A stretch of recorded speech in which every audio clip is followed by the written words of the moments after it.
Hello, everyone. Welcome to Streamin' Hub Radio. I am Sage Stevens, the host of Shout Out with Sage. And today I have an actor who is just in LA, and we were met at this event. And here I find out he's like nominated. Well, the film he acted in was nominated. Let me just do that over again because I didn't shut off my phone. I'm so sorry. He was nominated, or his film Invincible was nominated for an Oscar, an Academy Award for best short film, was it? Best Yes, best live action short film. best live action short. And Yes. today I would like to welcome to the show Ralph Prosper. Hi, Ralph. How are you? All the way from Montreal. All the Bonjour, way ça from va? ça va très bien, merci. Happy to be here. I miss LA already, but it feels good to be home too. Okay. And what was your biggest takeaway from being in LA? My biggest takeaway from being in LA is that I have a lot of work to do, and I have a lot of work to do, and I have to keep on working even harder. And that I'm also heading in the right direction. Mm. Because I met a lot of people that saw the film, people in the industry that really gave me a lot of respect for my craft, and they really appreciated my work. And the beauty of it all is that even though I was not speaking English, Mm. they were driven and they were attracted and they really believed in what I was doing, which was great. Right. I actually watched the film Invincible. I was at a screening before Christmas. And yes, it's a very moving, powerful film. The lead character is a young boy who's going through some mental issues and being Yeah, very rebellious. And you played what was I play. exactly? I'm a social worker. I'm a social worker, and I'm trying my best to help him see that there's beauty out of life, but you need some type of discipline, you need some type of balance in order to reach new heights. Yeah, it was a very moving film. I mean, it it hit me really hard. It was very well done. It wasn't fast paced, but it had a great tone and it moved along well. How did you end up getting that role?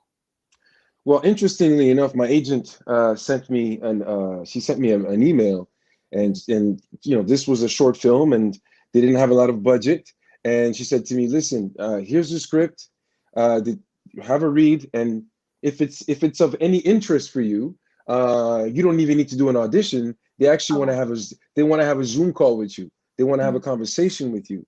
So we had a Zoom call, and we had a great conversation. And what you must know is that when I'm not working on a movie set or on a stage, I happen to be a substitute teacher at a high school. oh wow. So I've been doing that for quite some time now, and that experience itself is what I shared with the director of the movie, and how much I related to the story, and I could understand what the lead character was going through, but I could also understand what the social worker was trying to accomplish. And from that point on, I got the role. So what's your experience then, like if as a high school teacher? So you had all those experiences. Did you have similar students as the Oh, I, role as a boy who played the main role? oh yeah, no question. I mean, I work Yeah. in a very tough high school, public high school, where you have a lot of kids that are often left to themselves, and often we play the role of parents. Mm. We play the role of what's the word I'm looking for? Someone that you look up Like to, a a mentor. mentor, a mentor. Mentor, Yeah. yes. You play the role of a mentor, and you help them um, see life in a different angle. Mm. And I have to say that that's probably the number one thing I like doing as a substitute teacher. It's to actually help those kids find other ways, other avenues to grow, Mm. other than doing bad things. Yeah, Right. So you shared that with the film director I and did. Vincent, correct? Was his Yeah, Vincent? Yeah. Vincent Renier Lortie. Yes, Yes. So Vincent was yeah, I'll let you do the French. My that's French is fine. very rusty. I did grow up in Canada, but it's That's super fine. rusty. That's fine. Um, so you shared your experiences with Vincent. Was he um what's the word I'm looking for now? He was accepting of those of that feedback? He was, yeah, he was very accepting of the feedback, but he also, his eyes lit up Okay. because I really felt like he had found someone that was actually speaking his language and that Mm. was sort of seeing or had the same vision that he had for the film. So that was great. It was a nice little marriage Yeah. in that particular moment. Yeah, I'll never forget it, and he'll never forget it too. Right. Did you have a lot of time in rehearsal? Like, did you, with the young boy, adult male, the young guy, did, because he wasn't really a child, but he wasn't a man. Like, I don't, No, yeah. he was 15. The teenager, Yeah, right? he The was he teenager. was That was the word I was looking for. yeah. So, yeah. I mean, you got to understand the kid at the time. The kid was probably like 14, 15, and Mm. it was his first acting gig. It was his first experience in the professional world. And they had rehearsals with him also. But Right. I remember going over our scenes together and doing a bit of script analysis and also script editing too, because Right. some of the things that were written, I was like, maybe we should, say it this way, say it that way, and it was a nice collective effort. Okay. Every time we had rehearsal, it was nice, and I remember actually having that conversation with Vincent Mm. when we got the Oscar nomination. I said one of the things that we did for this film is that we paid attention to detail, and when you pay attention to detail, all of a sudden the movie takes a different shape. It takes a bigger volume because Okay. because you're thinking about moment to moment to moment. You don't want to cheat the audience, but we also the actors we want to portray reality as much as possible. Right. Yeah. So, what type of things would you work on as an actor to get that type of specificity in the roles? A couple of things, like for instance, me every time that I get ready for a, a movie or whatever, I try to think about different people, an image, you Right. know. For instance, I had the opportunity to meet Terry Crews, Oh, yeah. these Yeah. past couple of days at the Oscars, and Terry Crews, although he's a big dude, he's got a big heart. He's very Yes. caring, but if but you don't want to get Terry Crews mad, Right. Exactly. right? So Yes. it's one of those situations where you look at him and then you're like, man, he's cool. But then if you say something wrong or you try to hit you or you try to hurt someone in his close Right. circle, you better walk away or you better run for your life. And so he was one of those people, in terms of built, in terms of physical expression that I thought about for that type of Right. film. For instance, that's one way of doing it. But also, I use my own personal experiences as a substitute teacher in terms of the language, the way I spoke to the student. Mm. Yeah, so that was a lot of that.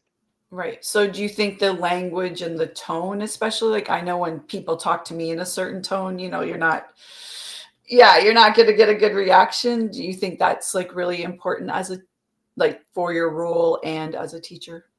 Absolutely, but you can't just be that, right? Mm. You also have to be that guy that if the kid does something right, you have to change your demeanor. You have to be you have to become the loving parent. You have to Mm. become the joker. You have to become the caretaker. Mm. There's many degrees to portraying that type of character, and I tried my best to bring some of those Right. elements throughout the scenes. I see. Why did you begin acting? How did you start as an actor? Whoa, that's a great question. So this is the very first experience I've ever had, and and going back through therapy and through different exercises I had in grad school in the theater conservatory I was, it made me realize that my first experience and the day I knew I was going to be an actor, Mm. I was probably 5 years old. There was this play that was going on at my school, and we were all sitting down in the gym, and the lead actor, who was wearing a costume or some sort, Mm. was doing his thing. And I remember with vivid memory looking up at him, hypnotizing the whole place. And I Mm. was mesmerized. I couldn't believe that one person could just completely take control, not Of by a room. screaming, not by, and I was, I was sort of a brat as a kid. So, my parents, it wasn't always easy for them because I was always moving around. But in this one instance, I was focused. I didn't want to move. And I was like, in my head, because at that age, how can you really know what you want to do? Right. But I remember telling myself, what this guy is doing, I want to do. So that was my very first experience with the notion of acting, and I never forgot it. But it went to sleep for a long time, but I never Okay. forgot it. Yeah. So it went to sleep, and then what happened to activate it? You know what? When acting is a passion of mine, and so every time that I would, find myself watching a film or seeing a play or listening to a song, I would always have these visuals. I would always, create this situation, and I would play in which I was in. Right? I was always this drama guy, but never on the inside. It's true. Always dreamy. Like even in high school in classes, I would just go into my brain and just have these visualizations of things that I would want to do. But in hindsight, the force of your subconsciousness is so strong, and often we deny it. We don't pay attention to it. You squish We it don't. down. Yeah, we don't listen to it. And I didn't listen to it for a long time. And also, I come from a family of scholars. Where it that was not the avenue. It's not that they Right. were. It's not that they were against it, but it's not something that they knew. No, so it wasn't something that they were going to encourage. And I never. It took me a while to find my own courage to say, "Hey, this is what I want to do." And when I did that, no one was mad. I think they all knew, sort of speak. They knew you would get there eventually. They just weren't sure when. Yeah. And then and my dad was like, "Well, if you're gonna do it, you better be the best at it." That was his challenge. Right. Yes. What part of acting do you like the best? Like why Ooh, what's the best part for you? these are great questions. The best part of great questions. Yes. The best part of acting is to be able to be somebody else and do things that you can't do in real life. That's the truth. Okay. That's the truth. Right. You yell in public or do whatever, yes. That you wouldn't normally. It's like, and also you could you're free and you won't get in trouble for it. Right. It's true. Think about it. Definitely. And what's one of the biggest challenges though that you've experienced, like getting your career going or where you're at now? I think the number one challenge for me is having knowing yourself. First of all, knowing yourself, being honest with yourself in terms of what you can or cannot do or what you're afraid of, and just overcoming fears. That was my number one, and it's still a struggle today. It's gotten better, but the actor's life is never guaranteed. So one day, you're doing great stuff, and then woof, it's quiet, right? Or the other way around. So that's the number one thing. That's the number one challenge for me that I've gotten better at. But second of all, to be perceived as an actor, not a black actor, not a green actor, not some, just a beginner or whatever. Yeah, you're an actor. You're a working actor. I'm a working actor, so it's got nothing to do. But because it's too often in our profession, sometimes you get stereotyped in certain situations, and I'm not comfortable with that. And it took me a while to say no. Okay, I don't want to. I don't want to do that anymore. You don't want all those other labels attached to you. No. Yeah. What would your advice be to then someone who was starting out as an actor who wanted to, pursue a career? Are we talking about a black actor, or are we talking about just actor in general? You can answer both ways. I think both ways are important. Okay, so for the actor in general, if you really think that you have what it takes to become an actor, first and foremost, take an acting class. like, do something, because, in this day and age, especially the younger generation, everybody's really more, because of social media, people show so many things. It's the world of make believe, and they don't realize that those people that are there now they were on the other side before, and they didn't reach stardom just like that. There was a Right. point in their careers where they had to work hard and they had to make stuff happen for themselves, and then after that, things got better. Right. you know but I think the number one thing for a general actor is to just take an acting class. Try to see, because it's not easy at all. And Right. sometimes just, yeah, okay, you're good looking, yeah, but Yes, you know yes. But that being good looking doesn't give you gravitas. It doesn't make you well, that's it. it It doesn't can it only take doesn't you it so doesn't far. yeah, like it's like the actor you watched when you were a child, that person had presence and they had Hmm. charisma and they had gravitas and they captured a room, and good looks alone doesn't necessarily do that. Like there's other Yeah, factors in there. but a lot of people think that good looks can, get them in the front door, and you Well, I know mean, it, uh, it can't hurt, but you still have to carry, if you can't walk and talk that's and right. chew So gum, then you're in exactly. trouble. So that's why I say, for the general actor, just Right, at least take a class and see what right. happens, and whatever. But for the black actor, Mm, it's a little different. The black actor, there's a couple of things. First of all, you don't want to fall into the stereotype. Stereotype is, if you want to spend the rest of your career being the gangster, yeah, the being the thug. Yeah. security officer, being the drill sergeant, or the Athlete. jailmate, Yeah. or the athlete, uh, okay, you could be just like the general actor, go pump some weights, stay in shape, and become an extra, and eventually, you might get those subpar roles, but you won't ever be taken seriously, other than the roles that I Right. just said. Now, if it's a craft, and now I really suggest going to acting class, going to theater class, going to script analysis class, Mm, learning about the craft, and also find ways to show them that you're way more than the color of your skin, right? And then once you get to that point, then all these doors open around you, right? Because right. it's not something that they're not really accustomed to it. But once they know it, and they know your skill set, and then everything changes. It's a bit different. It's getting better, but there's a reality to it. Right. You mentioned doors open. What doors were open for you as you've been? Like, were there any serendipitous moments involved, or as to get certain roles?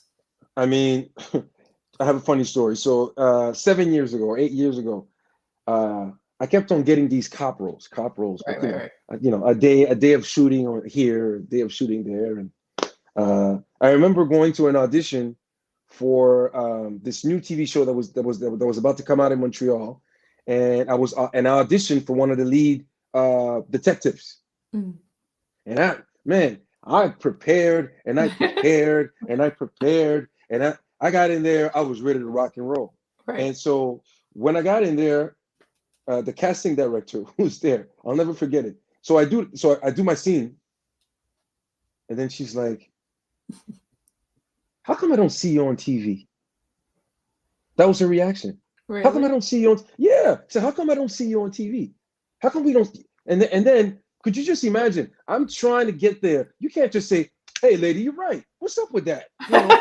I should be on TV, but I don't You know what I'm know. Why saying? you tell me? So you can't really react that way. But Right, right. I remember just being there, like I went like this. I don't know. I don't know why I'm not on TV. You tell What am I? me. Yeah. Okay, so what am I supposed to do? So she was like, "Okay, thank you very much for coming." And then I walked away. And in my head, I was like, "Oh well, Yeah. I gave it. I Another gave it a shot. another audition next. Yeah, yeah. It is what it is." And Mhm. then a couple of days later, or a week later, whatever, my agent calls me and she goes, "Hey, you didn't get the lead role, but you got casted in a supporting role for the show. You're shooting on Monday." And in my head, I'm like, "Oh, okay, all right. I'll be the cop. I'll be the desk officer. Yeah, yeah. You know, I don't get to wear A regular uniform clothes. I'll or have to. No, I mean, uniform. I'll have to wear a uniform. Right. Okay." been there, done that. So I remember my first day, I get on set and I do my scene. And then in my head, I was like, okay, hey, thank you guys. It was great. And she's like, well, what do you mean? Where are you going? You're shooting tomorrow, you're shooting the next day, and you're shooting next week. And I'm like, What? what do you mean? She's like, at the time, I didn't even know what a series regular meant, right? So I'm Yeah, like, that's a big deal. yeah. So I'm like, Regular means you're regularly on it. yeah. So I'm like, oh, okay, sure. And then 6 years later, You're yeah.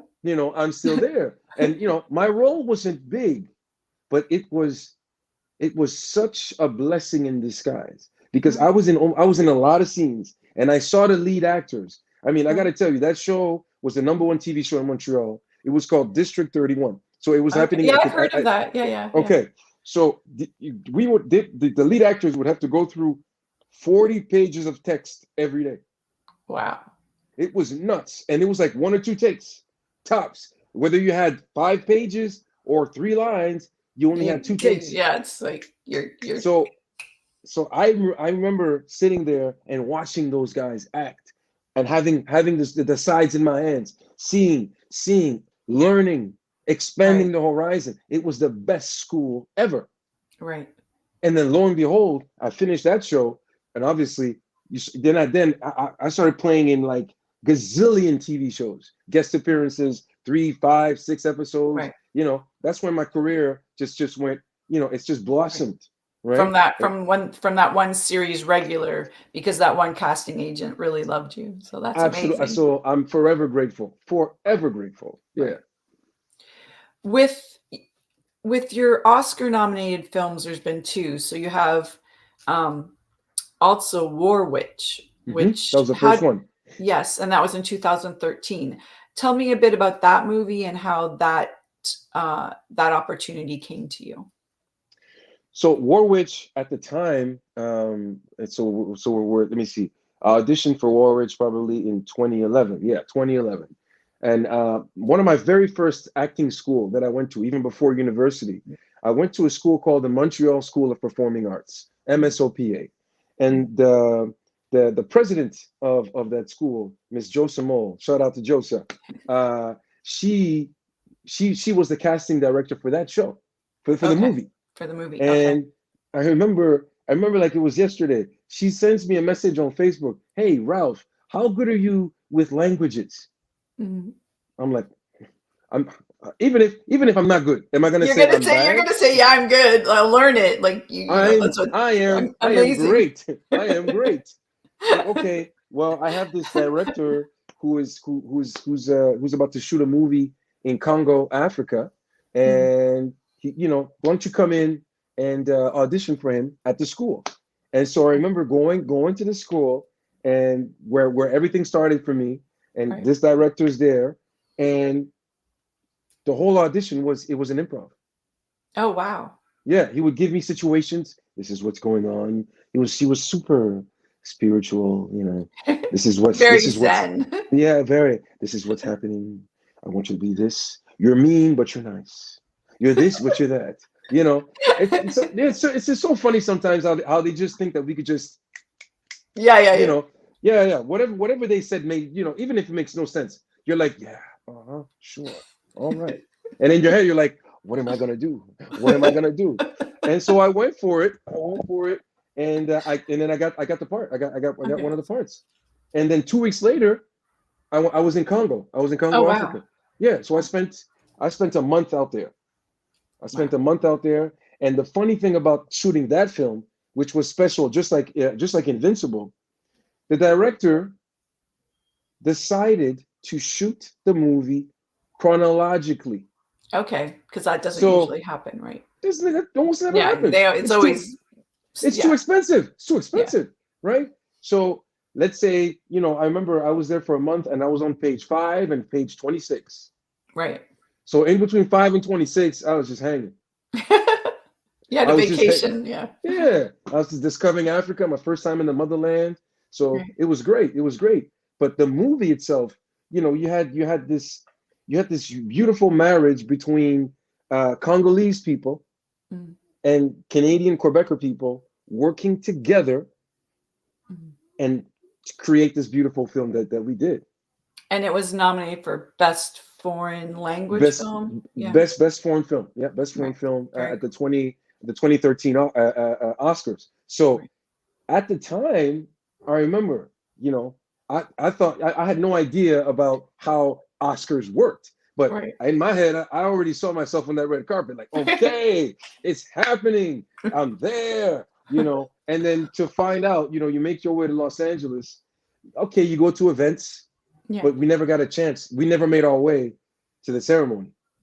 No. No. What production did is they had rented a house in Beverly Hills, and Mhm. everybody, cast and crew, and only the lead and the director and the producer actually went to the To actual the ceremony. right. Yeah. And so we all got together at the house. But I remember sitting in that house, watching the Oscars, and Right. telling myself, this ain't gonna be the last time, buddy. Right. This Right. ain't gonna be the last time. I don't know when, but it's not gonna be the last time. Right. And then this year, your film ended up there again. And so And yeah. how was the last weekend for you? Like sort of go over what it all encompassed. Well, this last weekend was very emotional for me, extremely emotional. Emotional because uh, I don't even know where to start. But I'll give you a little story. I'll give you a little Okay. prelude. Okay. Okay. So last month in February, I was in Mhm. Santa Barbara for the Santa Okay. Barbara Film Festival, Okay. and I had the honor and opportunity to present my very first lead role in a short film at the Santa Barbara Film Festival. So I spent a week in Santa Barbara, but I flew in LA and I drove to Santa Barbara. And then on the way back, I did the same thing. But on my last day before I flew back to Montreal, I went to and at the time we were nominated, but I wasn't sure if I was going to go to the ceremony. So Okay. I drove on Hollywood Boulevard, parked my car, and I made my way to the Dolby Theater. And I looked at everything. I went up the stairs and I made my way all the way to the front door.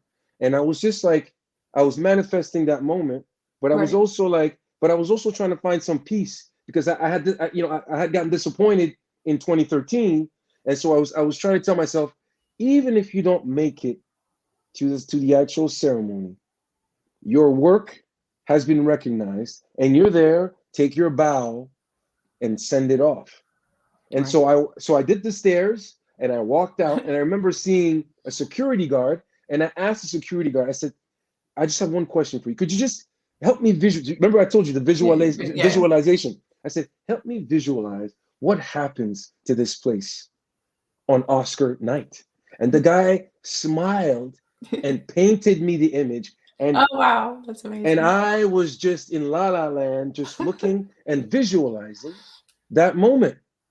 And so the day that I was in that limo, making my way through security Right. and through there was a big pro-Palestine protest going on. Right. Yes, they It, had it- you actually know, had the Hollywood man, Boulevard closed down for a while. The police had yeah, to be there. Yeah. Yeah. it was insane. And I remember I had my glass of champagne, and it was tough for me not to hold my tears because it was Right. just surreal, surreal. But I was proud. I was like, man. And so when I got out there, I already knew because everything that the security guy told me, It it was all was there. it was exactly that. So people were looking at me like, "What's wrong with you?" Well, nothing. It's fine. It's cool. Just another red carpet because I already lived that moment so many times in my head. It Right. was a beautiful moment. So Beautiful you, moment, so you had visualized it, and then the security guard describing it to you, man. he clinched it for you, and then you showed up on the Oscar red carpet, and it all sort of came together for you. All together, all together. Oh, Yep. that's cute. And how was the overall ceremony? Like, how was that for you? Just walking down that red carpet and just feeling the history. It was very hard for me to not to hold my tears. Mhm. It was so emotional. I was sad because my parents weren't with me, or Mhm. fellow actors weren't with me. People I care for, you know, my love, people I love the most. So it was hard. It was hard because I wish I was able to just bring him with me. I Right. remember FaceTiming my parents, just the red carpet, and everybody was like in awe, and that made my day. Because Right. if I can make my family proud, man, I don't need nothing else. I don't need nothing else. Yeah. Exactly. Definitely. What do you have in the works? What's your next? Where will we see you next? Where will you see me next? Well, when we were talking about the ups and downs of acting, Right. I was extremely close to getting a huge opportunity. It was Right. between me and somebody else, Mm. and I found out today that I didn't get it. Oh, Uh, and obviously, obviously I'm bummed, but right. Yes. but you know what? My agent is great. Shout out to Eugenie Gaillard, uh, her agency and what they do. And you know what? She just said to me, Ralph, you're in the right path. Right. You've been doing great things. Your work gets recognized. You'll get other auditions and bigger opportunities are going to come. So right now I just came back and I'm sort of getting back into the sync of things Right. of In auditioning Montreal. and stuff Right. like that Right. in Montreal. Yeah. How did you get your agent? How did I get my agent? Well, she is wow. My agent is what's the biggest agency? One of the biggest agencies in LA. It's You have WME, you have Gersh, you have UTA. there's a name that I heard a lot in Well, LA. you have CAA. CAA. There you go.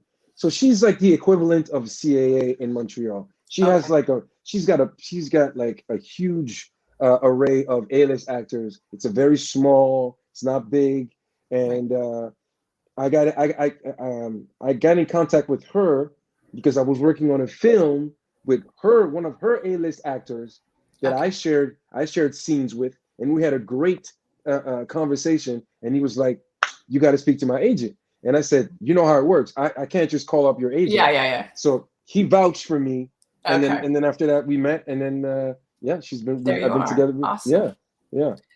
So Very shout out cool. to Bruno Marcil. Shout out to Bruno Marcil. I have to say that. Yes. And anyone else you would like to give a shout out to? Anyone else who's like been very instrumental in your career, helping you, assisting you, or maybe someone who gave you some negative feedback that Oh, pushed you along the way? the Could number be the number positive one or negative. oh the number one guy is my father. Number one guy is Okay. my father. Lionel Prosper, my dad. My dad's a tough dude. We butted heads a lot. My father left Haiti Mhm. after he graduated from med school. Okay. And then once he got to Montreal, they Recognize didn't his recognize any of your his credentials. diplomas, Right. and he had to start off from scratch again, do all the exams, Oh and then wow. become a doctor. And so once again, as I look back, I didn't understand when I was a kid because at the time it was only my mom working and my dad was at home with these huge books, always studying day in and day out. But as a Right. kid, you don't really understand. But as you take a step back and you see the sacrifices and the hard work and the work ethic and the drive and the belief he had in himself to do bigger things for himself, Mm. once you understand that, everything changed. So the day I understood what hard work meant, Mm. well, what my father did for his career is what I'm doing now for myself. Right. So there's never enough effort. Time is never enough. So you have to figure it out and always give it your best. So my number one inspiration in life, because of what I've seen, because of what I've witnessed, is my father. Mm. What does success look like to you? What is success to you? Success to me is to have a family, Mm. to see my kids grow, to coach my kids at basketball, Mm. to have my own nonprofit organization to help the less unfortunate and the unfortunate ones, Okay. and to choose how many projects per year I want to work on. Right.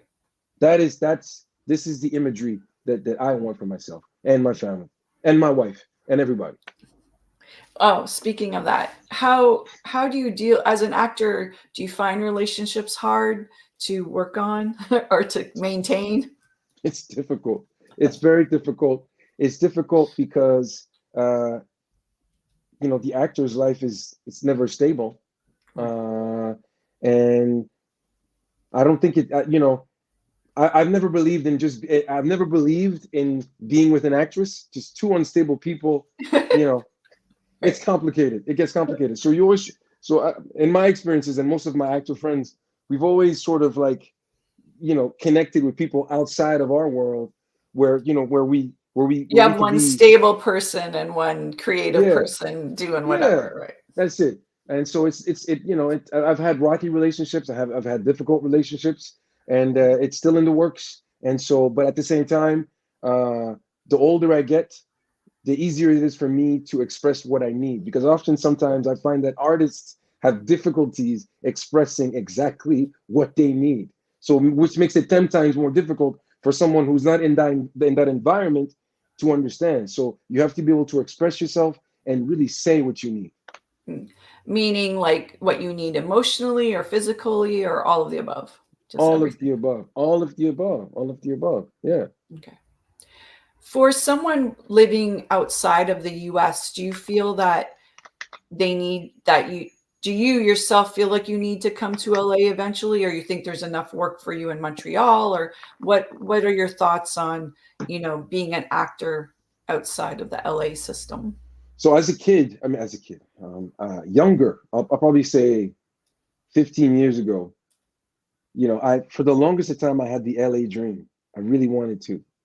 And then, then you start getting work in Montreal, and I work in French and in English. So, right. I work on both ends, and, I'm doing okay for myself, but I'm still not where I want to be.